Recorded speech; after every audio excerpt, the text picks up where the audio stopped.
So, our next lecturer is Peter Seyferth, a research associate and fellow at the section for political theory and philosophy, and the section for empirical theory of politics at the Geschichtsschule Institut for political science at the Ludwig-Maximilian-Universität in Munich. That was a very long, difficult institution. Yes. If you could say something about yourself, Peter, your interest, just a short presentation to everyone, and then we're looking forward to hearing your lecture. Yes, as you have already heard, I have a very long title or affiliation. That is because there are two half positions on the university, which I must say, had last winter. Now I only have one half position. It's the empirical theory of politics. Nobody, not even the professor, knows what that's meant to be.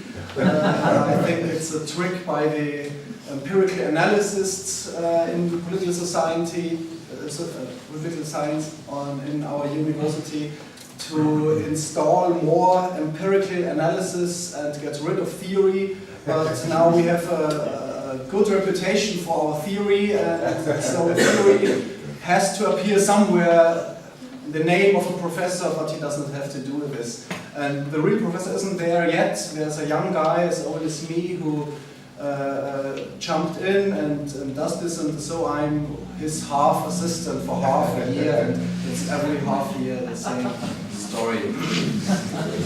So I'm like in a precarious state, and maybe that's one of the psychological reasons I am attacking what I see, one of the reasons of the situation, neoliberalism.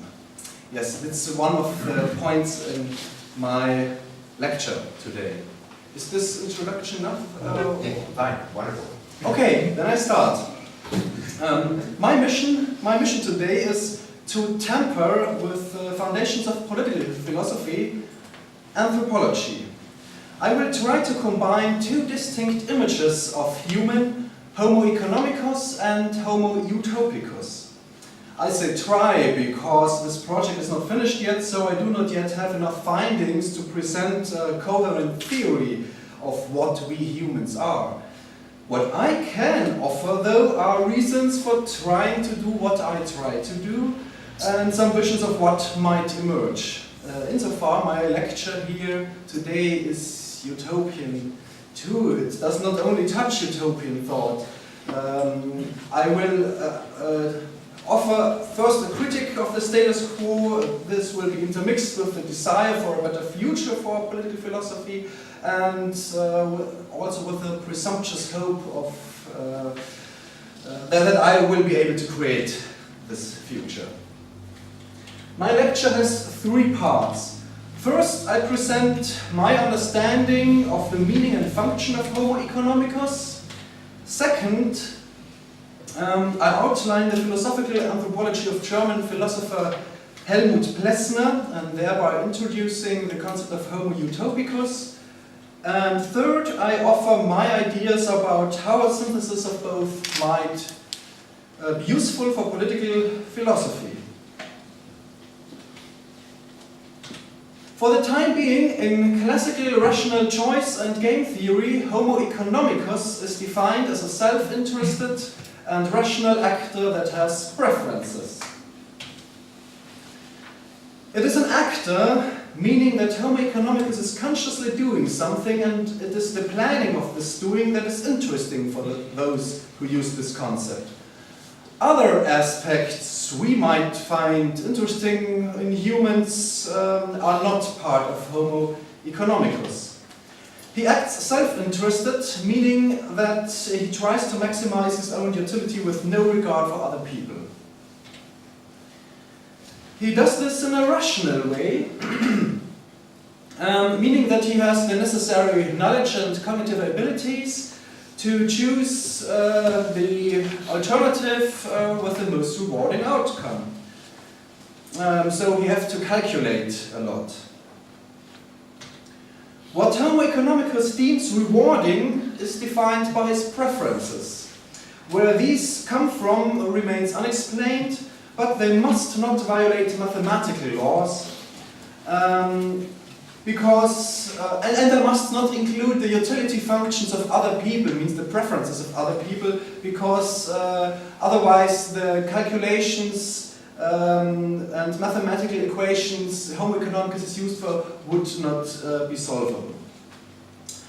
One of the most prominent situations these homunculi find themselves in is the prisoner's dilemma, where two people, player A and player B, could get a relatively good payoff, a payoff of 1. It's relatively good because they don't get it. Player 1 can cooperate and get 1 if player B cooperates too, but player 1 can get 3 if he just defects, does not cooperate. Player B has the same thought, so they land at 0 and get a suboptimal payoff because they are so rational and self-interested. When I use the term Homo economicus, I really talk about two things. First, a model for human actions in economics, and second, an image of man as such. As a model, Homo economicus is relatively unproblematic. It can be used to simulate the behavior of entrepreneurs or politicians in strategic situations, and depending on the accuracy of the predictions, the model can be fine-tuned to reach better compliance with empirical data. All experts using such a model know, of course, that models are necessarily simplifications of reality, reductions of the manifold dimensions and categories of reality to a one-dimensional formula that facilitate computation of social or economic situations that otherwise would be too complex to cope with mathematically. To look exclusively at those aspects of reality whose detection our tools are capable of has pros and cons.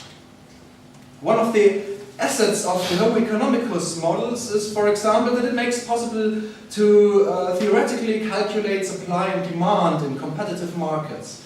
There are cases where theoretical models can give some guidance for the real world. But to create simplifying theories also has serious drawbacks, especially when significant factors are systematically ignored. And my attempt to add utopian features to the model seeks to overcome the ignorance of a significant feature of human beings Helmut Plessner has exposed, his need and at the same time his lack of a good society. We'll get to that soon. But Homo economicus is not only used by social scientists as a model, as a description that openly and pragmatically leaves out many important aspects of what human beings are and do. Homo economicus is also used as a prescription, as a role model for what human beings ought to do and ought to be. The usage of Homo economicus as directive is rather subtle. That is especially prevalent in political philosophy, or to be more precise, in contractarianism. Contractarianism is the term that collects all philosophies that try to legitimate some form of government by arguing in something like the following manner. In the absence of a certain form of government, all humans would not get along with each other. So they need to conclude a contract and erect a government. And pacta sunt servanda, meaning that when one agrees to a social contract, one has to obey the commands of government. In other words, the government is legitimate, because everyone has agreed. In fact, nobody has really agreed, because those contracts are normally just hypothetical. But anyone would agree, or everyone would agree, if the contractarian argument is correct. And the argument is correct if the premises of the syllogism are correct, and one of the premises is the essence of man in a state of nature, and this is almost always a Homo Economicus, even if the term Homo Economicus was coined much later than most of contractarian theory. I will show this by an example. Thomas Hobbes, one of the most influential political philosophers of the modern era. He used mathematical reasoning for his political philosophy. For him, philosophy was adding terms. Terms not only like numbers, but terms like words, like nouns or adjectives. What, for example, is a human being for Thomas Hobbes? It is a body plus alive plus rational. It is, in other words, a rational animal. But any resemblance to Aristotle's notion of zoon, logon, echon would be misleading, because Aristotle's logos is reason in dialogue with others, whilst Hobbes is talking of the rationality of a monadic individual. And whereas Aristotle thinks of humans as zoon politikon, as animals living in political societies, Hobbes denies just that. For him, humans are naturally antisocial, selfish beings. They can calculate, but they cannot reason in the we mode. Insofar, Hobbes' image of human is akin to the later Homo Economicus. In his famous book, Leviathan, you see the title drawing, Hobbes depicts a situation in which such beings have to live without government. His infamous state of nature. Here, life is solitary, poor, nasty, brutish, and short. Because everyone can be killed by anyone, anytime. To get out of this situation, they promise each other to refrain from killing.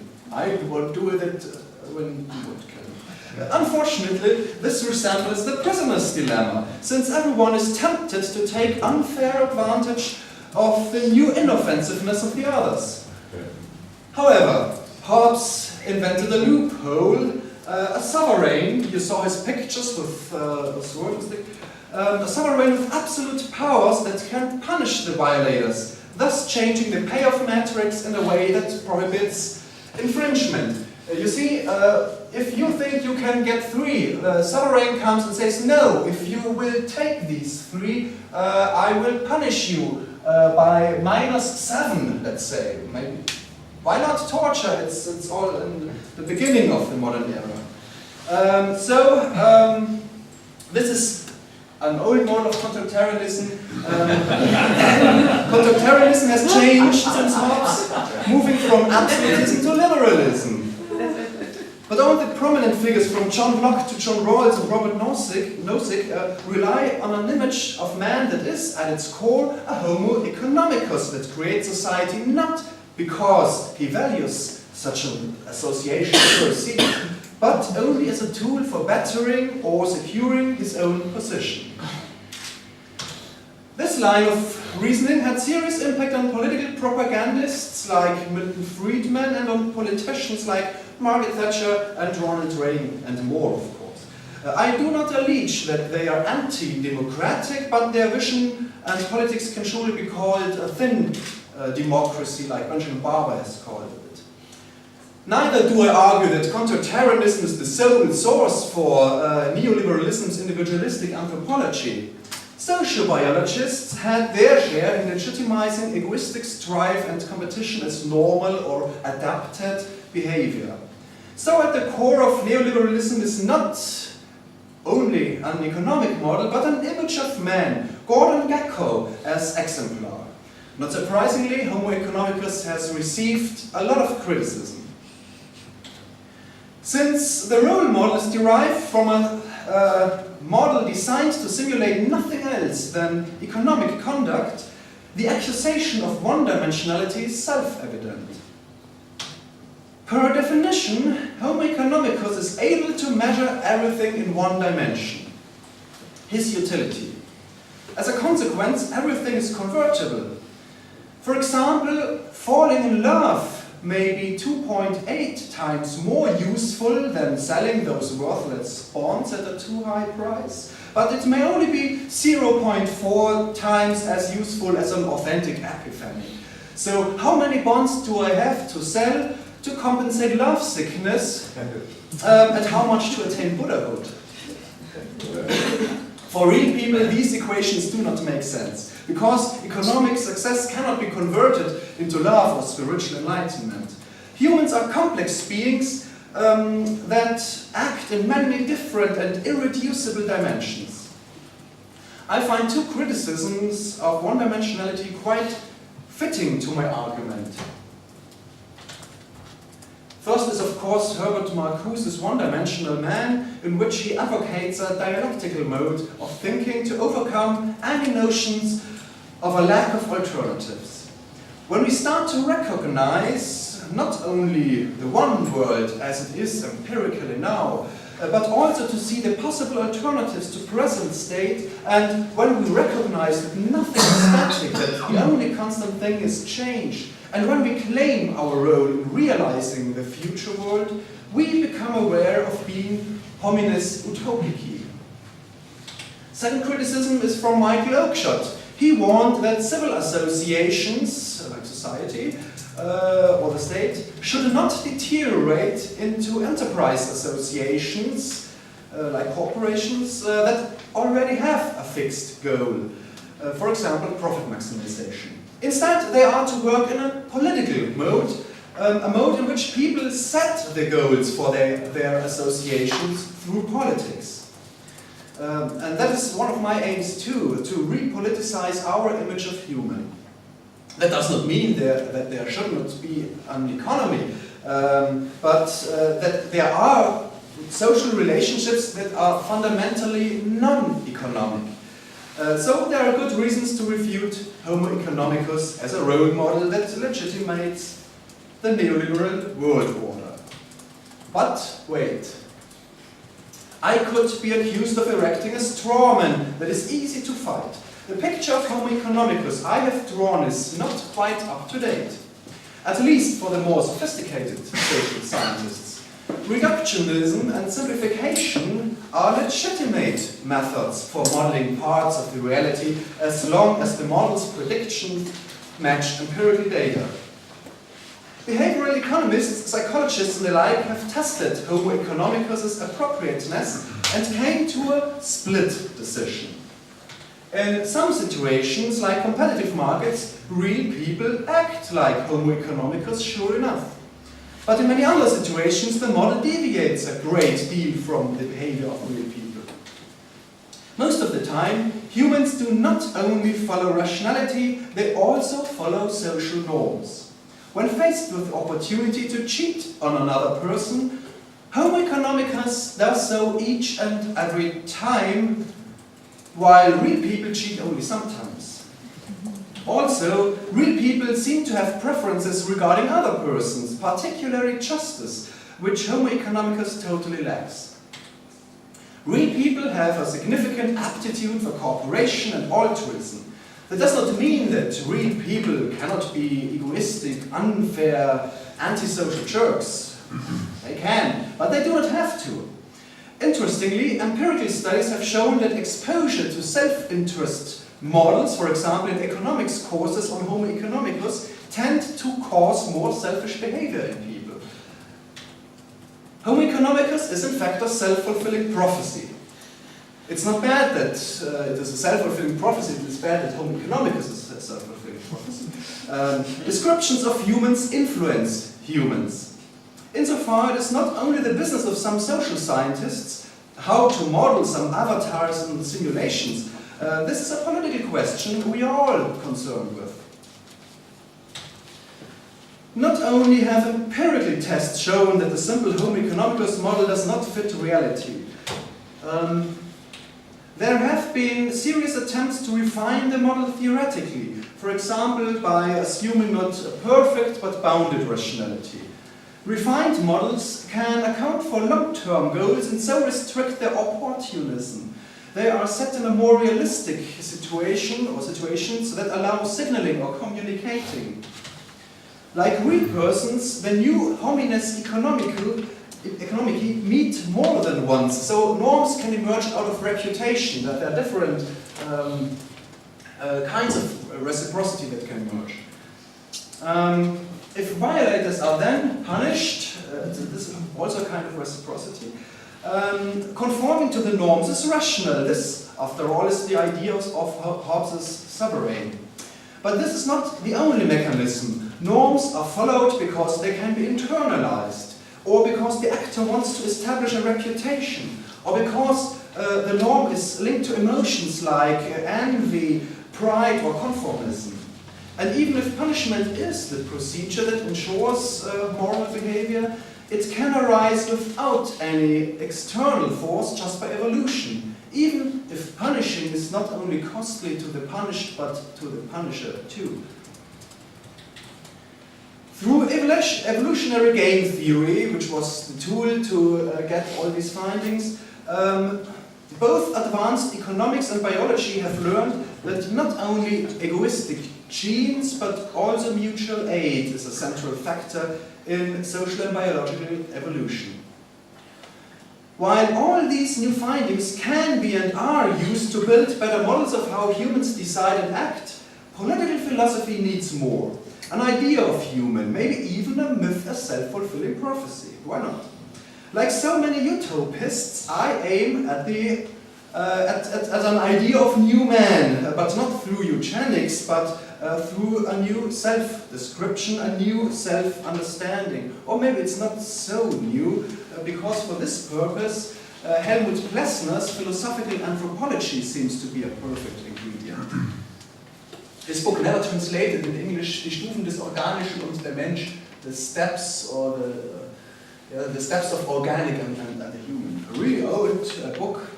And I will go only into some details because it's very complicated and dialectical.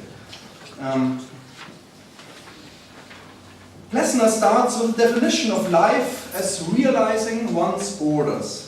Every object ends somewhere in space, has a surface area where everything that constitutes the object is in it and everything else is outside. Living objects do not only end somewhere in space, they have a border that they must realize to stay alive, to remain a living system. While stones, for example, remain stones even if smashed to pieces, then you have many small stones. Living objects that fail to maintain their border or heal when injured are no longer living things or living objects. Having and realizing a border is a dialectical action because the border must at the same time ward off change and facilitate change. The border moves the creature beyond itself while simultaneously standing against itself. It is the dialectic of being and becoming. The border is the plane where the creature's motion and growth touch its environment. Living objects are defined by this positional character, or as Plessner calls it, positionality. There are different grades of positionality. Plessner speaks of 3 levels of the organic, maybe levels of the organic would be a good translation. Plants, animals, and human beings. All creatures position themselves against their surrounding area, but they do this in fundamentally different ways. Plants use an open organization, they surrender themselves to the environment. Animals, on the other hand, are organized in a closed form. They live from other living beings and they are fighters. Unlike plants, animals behave, decide, they act. Plessner calls the positionality of animals frontality because animals exist not only in their environment like plants, but also against and in opposition to their environment. One could say that the animal looks out of his center into the world. And humans do this too. But they know and experience this, and thus humans are both in and beyond their center. They are eccentric. And all humans are eccentric, so no offense That is how Plessner defines humans, as living objects with eccentric positionality. Humans are bodies, just like all objects, and just like Thomas Hobbes would have them. And humans are in their bodies, just like animals.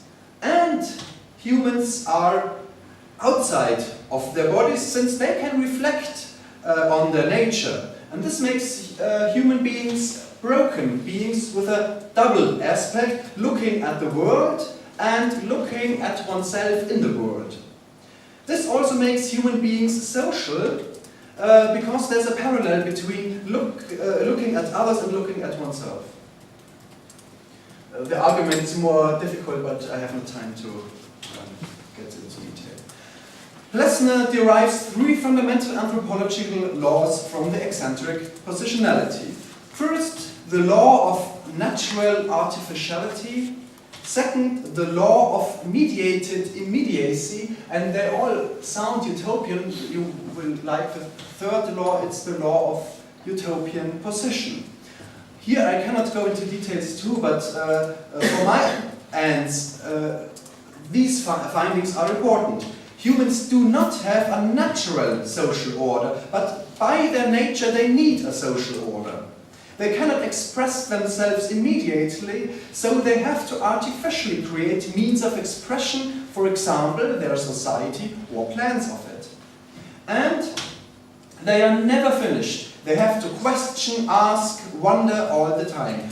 That makes them to utopists that have the innate propensity to criticize and make anew the social condition they find themselves in.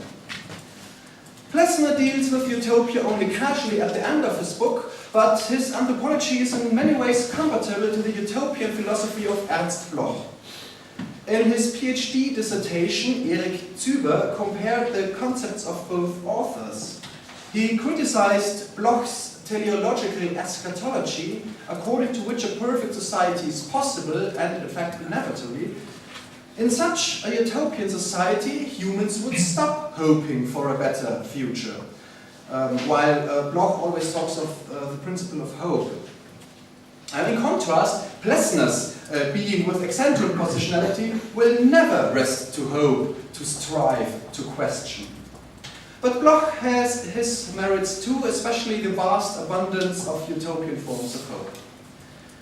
Erik Züber has merged Plessner's and Bloch's views into an idea of human he coined Homo Economicus. This is his PhD dissertation.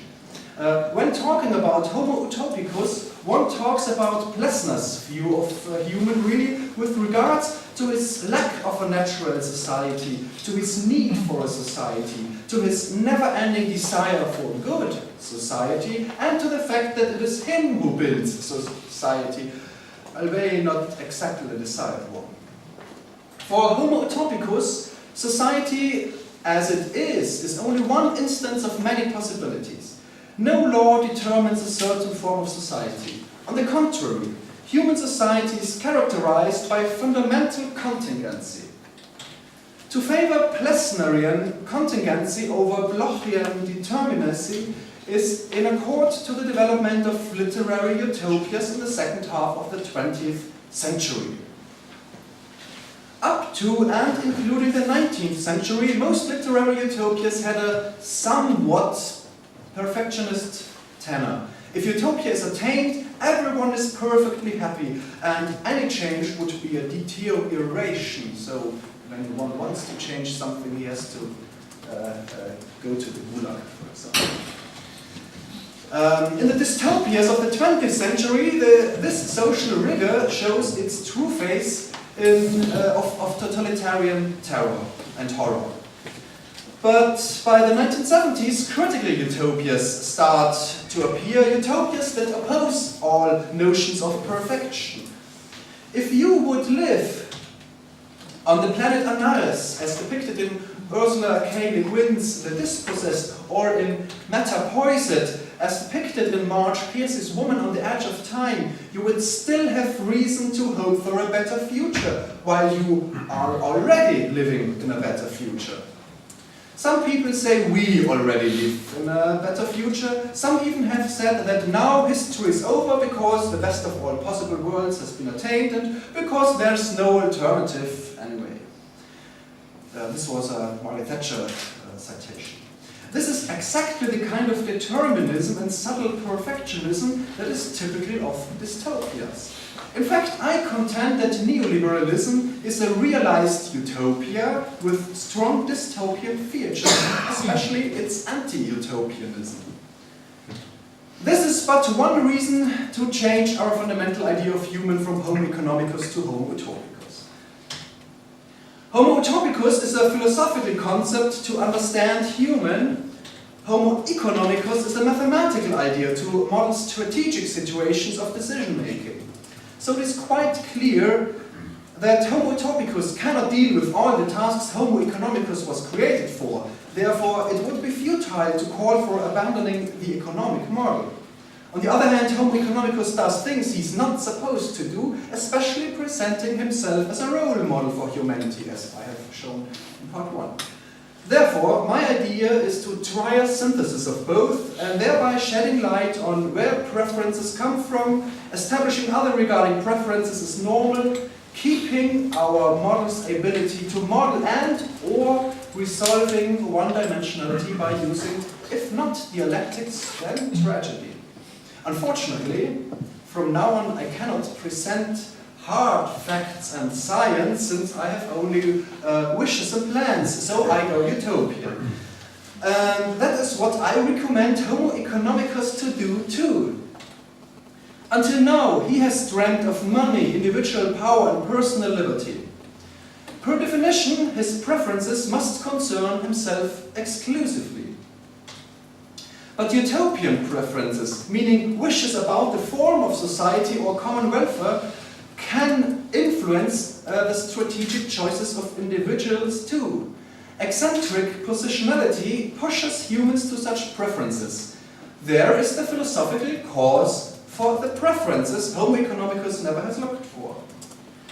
Of course, other regarding preferences can have beautiful or ugly outcomes, just like egoism. But that is part of interpersonal reality. Of those who dream big, some are liberators and some are villains, and it is not always easy to decide who is who. To include such preferences in social simulations would render them more realistic. Don't get me wrong, I do not claim that all humans invariably have utopian desires. Utopian desire, just like instrumental rationality, has to be realized, because it's just a disposition. If one displays rationality or develops utopian desires, that depends strongly on historical circumstances, both on a personal and on the social level. Disability or superstition can severely diminish the chances to realize dispositions. Utopian thinking can be stifled or cultivated. Neoliberalism stifles it. When I propose to include utopian desires in the utility functions of the hegemonic role model, this is not only to improve the model, but to broaden our view of competence. But improving our model is a goal too. I am no economist, so I do not dare to tamper with their models, but utopists have models too.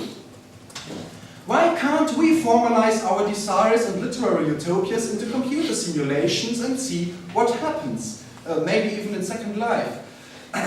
As soon as a mathematical way to cope with preferences regarding the form of society has been established, multi-agent systems could not only simulate the spontaneous emergence and stability of social orders, that has been done already often with the Homo Economicus model.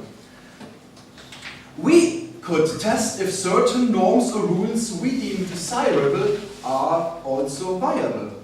Viability would not mean monolithic unity forever, but evolutionary stability. Deviations are always possible, but in stable systems they will cause trembles instead of crashes. This would also resemble the spirit of the critical utopias of the 1970s. I do not expect simulated actors to ever reach imperturbable unanimity, since they do not cease to have egoistic preferences too. the quasi-perfectionism of pre-20th century utopia is very unlikely to result, if evolutionary game theory is any hint after all. Another advantage of such modeling would be increased plausibility of utopian alternatives, paralleling the increased belief in the possibility of stable cooperation. Similar economic and biological simulations have already caused in their respective fields. You must imagine economists believe nowadays that cooperation is possible. We would gain a formal guideline for utopian plans that does not depend on personal aesthetic opinions, or not only on those opinions. Of course, to simulate our utopias would again mean crass but necessary simplifications. This would have pros and cons similar to that of the original Homo Economicus concept. One possible way to overcome this would be to allow for indecisiveness and tragedy. That would not be very useful for simulations, because in such situations no computation of alternatives is possible. But it would be very human. And this would indeed be an improvement. Thank you.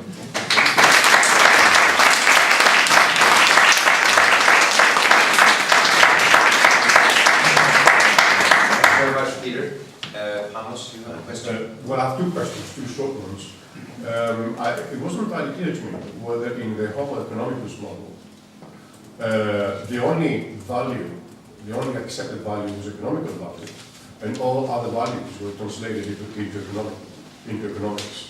Or whether the model says that you have economic value and other values, but they're all quantifiable. So you can actually make decisions between different kinds of value, but the basis on which you make the decision is quantities, because you quantify all kinds of values, ethical value, aesthetic value, and things like this, and you measure it up against economical value. Or whether the claim is all the other values are in fact reducible as values to the economical value. I think most economists do not go so far as to claim that real people do have the ability to convert those different dimensions that can be valued and that may be measurable and maybe not measurable. But they say we can calculate our models only if we have one dimension, and we call this utility. Utility is not only economic success, it can be other things too. It can be, in fact, all things, but if they are not reducible to one dimension, one cannot calculate which alternative should be chosen. The first Nobel Prizes for game theory have been given to John Nash because he invented a method so you can guaranteed find a solution to such situations. And this is of course only possible if you have these matrices and they are one-dimensional values. And your second question? The second question is, I was wondering whether the Homo Utopicus model is, this one is self-regarding too, it's an egoistic model, but of a different sort, or if it's supposed to be a more other-regarding model. Because the Homo Economicus model seems to be very egoistic. Yes, yes. What about the other one? The Homo Utopicus model starts with the individual because it's the individual that has borders. We as two people, each of us has a border of itself, and I can stop realizing my border and then I stop existing and you still exist. So I'm an individual. But I have eccentric positionality, that means I see myself doing things, and this makes me wonder, do I do things in the right way? How do other people do things? What do they say about me? What do we say about each other? And so the social sphere starts to spread, but with a start in the individual. So it is, I chose this model or this philosophy because I wanted to merge this with the Homo Economicus model, which I think is rather useful in the more sophisticated versions where Homo Economicus can cooperate and can show acts of, well, one would say altruism, the other one would say cunning egoism, because it's only a long-term egoism if you act altruistic. Let's see, 2 questions, 3 questions. Let's see, Adam. Bit of a follow-up. Very much enjoyed the talk, and it struck me very much how the Homo Economicus model has the language, perhaps unintentionally, of Christianity, particularly Protestant Christianity. And I was thinking of the work of Rodney Stark, sociologist in America, who says there isn't Homo Economicus except the one virtue isn't economics, it's spiritual benefits. The most self-interested thing in the world is salvation. And so all of these other things must be decided based on whether or not one can achieve that absolute end. So I guess my question is, have you sort of, what do you think about that? What's the, to what extent is this, are these 2 things related, and does this relationship to sort of Protestant Christianity, broken people, they can't do anything right, does that also make the Homo Economicus sort of as weird and out there as a utopian model? Now I have to improvise because I have not thought about these Christian connections, but of course one could start to argue with Max Weber's writings about Protestant ethics, the work ethics that says, you want to know if you get to heaven, well, if you have economic success, this is a proof God loves you. So everyone tends to search or to strive for economic success. And this is maybe a link where these both models, the Christian worldview and Homo Economicus, might have what do we say, background that is very similar or even the same. But I'm not sure. That's just what came to my mind now. I'd like to add something there, because thinking of Christian ethics, do unto others as you wish to be, how do you say it in English? As you wish that they would do As to you you. wish they would do to you. You've already used that in your models in game theory. When you have the prisoner's dilemma, you're always considering the possibility that the players will behave in the way that they wish to be treated as. That's a basic tenet of Christian theology, which can be translated into game theory and mathematics. And if I could add one more thing about that, I was fascinated the Plessner connection with the borders. But I think you haven't gone far enough when you say failure and tragedy are possible and human. I think they are necessarily such, due to Plessner's definition of a human as self-reflective.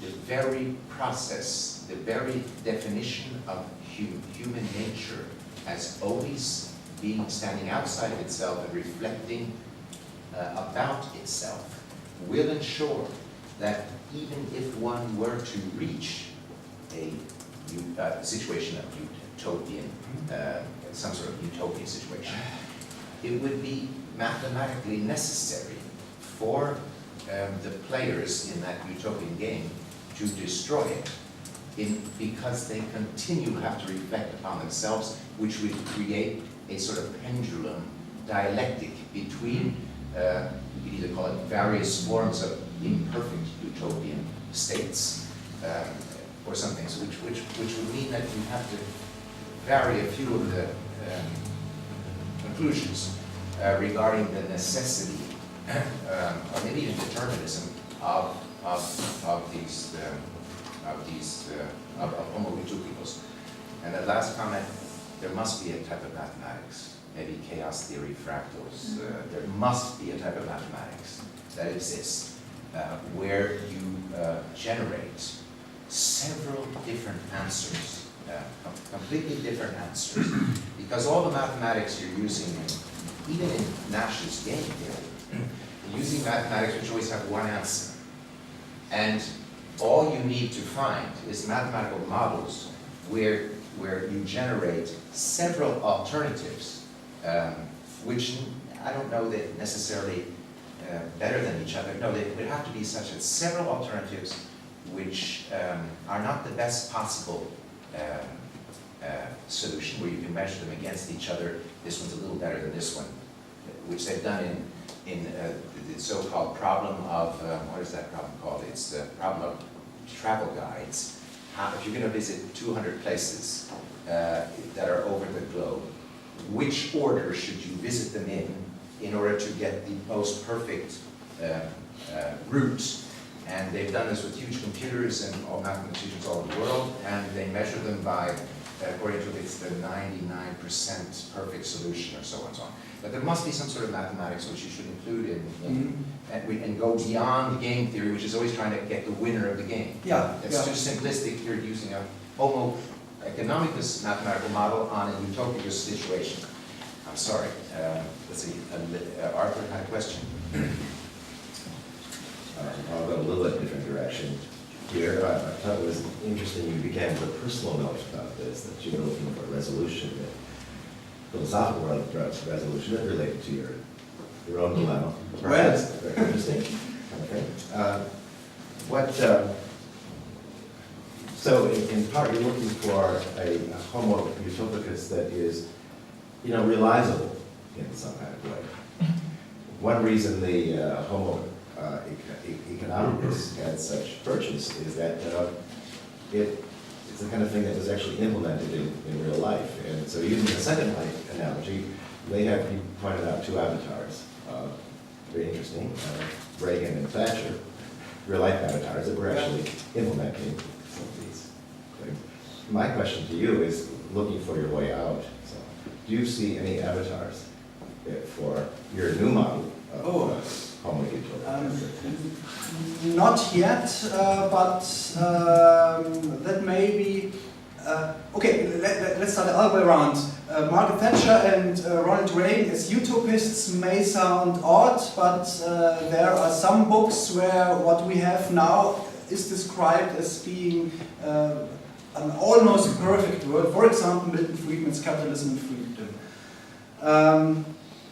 And they always said, we like this book, we like his ideas, we like the Rand Corporation and all these avatars, maybe all these utopian hopes that are of a special economic and political kind. Other people could have other political ideas. And I would prefer us all to have those ideas and a little bit of power to go after our utopian ideas. The difficult aspect, of course, is that we may or will have very, very different ideas what we want to have, and I hope that no one of us will be able to force the others of us to his special idea. I do not even want me as this new world order Führer or something. That's good to know. And I don't do it have the power. I think that Lena was Right. right. Okay, just very briefly, first of all, your question or remark about different kind of mathematics.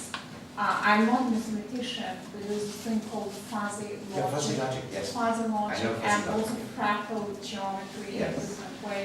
But my question to I really enjoyed it, but I come from a different direction, from critical utopias, and you kind of preempted me by talking about Leviathan.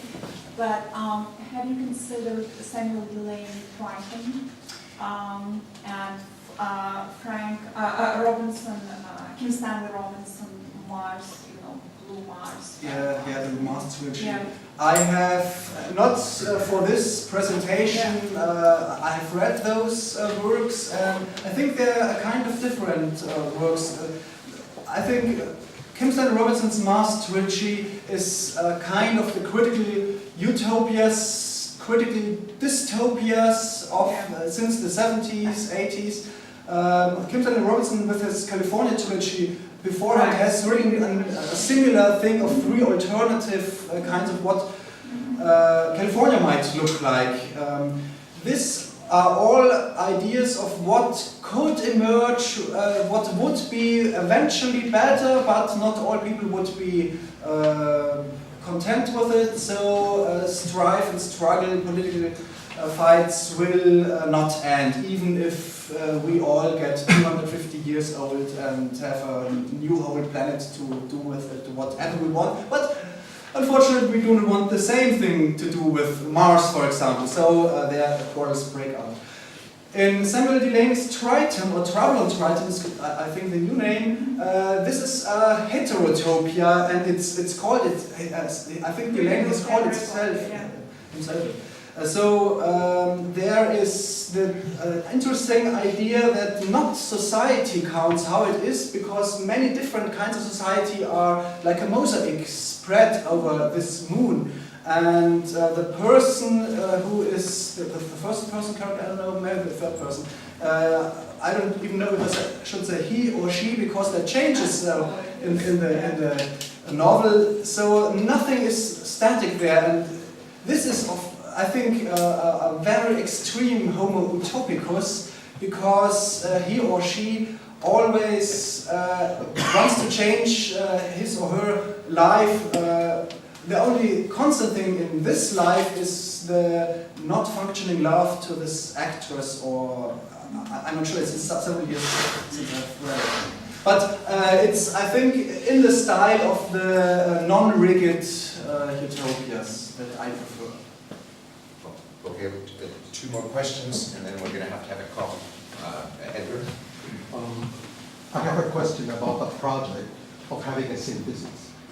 Even if you take the philosophy of Bloch, he would say that the very nature, the essence of utopia, rests in its non-realizability. So that the utopia of utopia determines the asymptotic drawing closer to the ideal, but without realizing it. Now, if that is the case, if the utopia of utopia is its non-realizability, how can you assume that there could be a synthesis between whatever theoretical proposal you have for determining human nature and the negativity, the dialectic, not the border, but the dialectic of negativity in drawing closer to the ideal? This asymptotic drawing closer. You see, now I'm with my pants down because I'm not doing it. But I know so much that I think I have to shortly start with John Nash. His solution is not a perfect solution, because sometimes there are many different solutions, and this is, in game theory is received as a fault, so that we have to use other mathematical models. I read much text about it, but I cannot myself model this. Maybe this is one of the steps here. Much remains to be done, for example. It's basically Leibniz. Yeah, and an asymptote is something that is perfectly modelized by certain mathematical equations, and to be at the limit to something would be good enough. A few people are always against it. Wouldn't fractal geometry be exactly where you could explore this? Maybe. I only know the beautiful colored pictures, but I'm just too not clever enough. We're looking forward to a solution. Last question in the corner. I think into the contemporary custom of rich persons or actors to make great donations or to adopt children, for example. I'm not asking if a particular actor is sincere or not. This attitude may be interpreted as a Homo Utopicus attitude or a rational actor attitude, because they may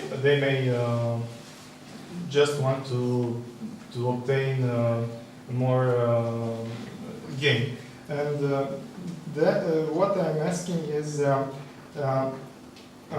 if this phenomenon may be interpreted as a model of solving the prisoner's dilemma by cheating, by choosing the biggest result for the person who is a rational actor.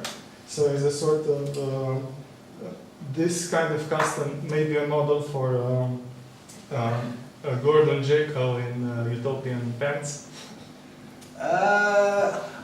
I'm not sure. I think really Homo Economicus and Homo Utopicus do not exist. They are just ways of talking about what we humans are. And if we talk about humans as being Homo Economicus, we always see those prisoners' dilemmas we always run into. Not only prisoners' dilemmas, there are many such games. And we can understand the adoption of children as something very rational and selfish, because in my utility function there is having children. Yeah, I like that. This bit is worth 700 utility chips. Getting a better paid job is also worth some utility chips, and so I calculate how much money does it cost to adopt a child, and how many utility chips will I get in the end. This is how we can talk about adoption of children. As a Homo Utopicus, I could say I wish a world of beautiful childhood. Okay, I'm not a child anymore, but I can give this world to a kid, maybe from the third world. And because this ideal of society, I cannot enforce it to all society, but I can make it real for this one child.